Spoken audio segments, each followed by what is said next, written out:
Many of us have heard of the Black Panther Party, seen the iconic unisex uniforms, or at the very least, have seen Marvel's 2018 Black Panther, which was inspired by the Black Panther Party. The Black Panther Party was a political movement in the 60s that aimed at helping Black and brown Americans, but later expanded to helping the general impoverished.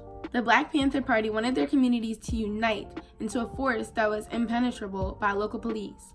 They no longer wanted to be viewed as the weak targets in the country solely for the color of their skin. They also wanted to lift the financial and social burdens placed on their backs by the hand of discrimination. I'm here to inform you about what the Black Panther Party contributed to our nation and perhaps discredit a few misconceptions along the way. The goal of the Black Panthers was to protect the Black community from police and government violence and quote-unquote police the police. The Black Panthers were founded in October of 1966 by Bobby Seale and Huey Newton after the assassination of Malcolm X in 1965 and the police brutality killing of 16-year-old Matthew Johnson in 1966.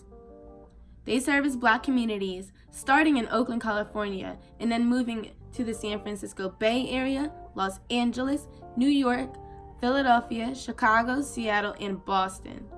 With protecting the Black community comes making sure that its people are nourished in a manner that will allow them to fight if necessary.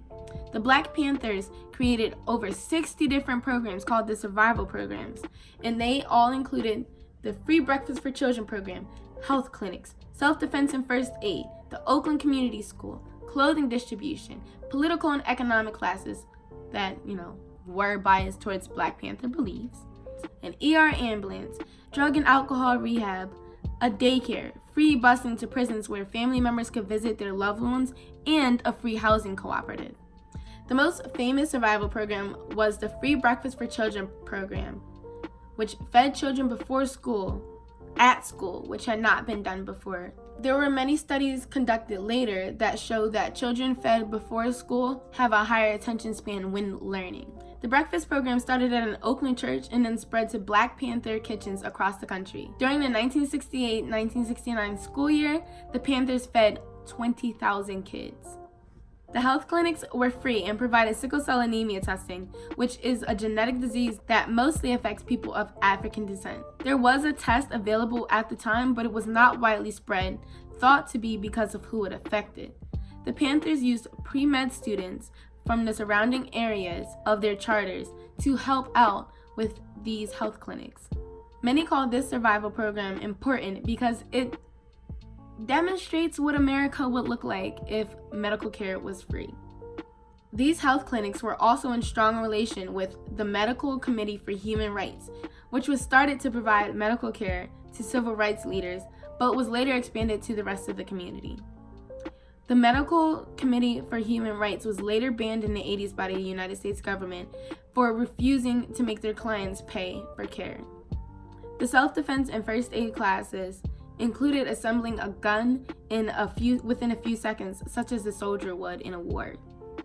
The use of the Second Amendment was in full effect with the Black Panther Party, as they would stand outside of meeting places and even show up to police confrontations with two large rifles to let it be known that if it was necessary, action would be taken.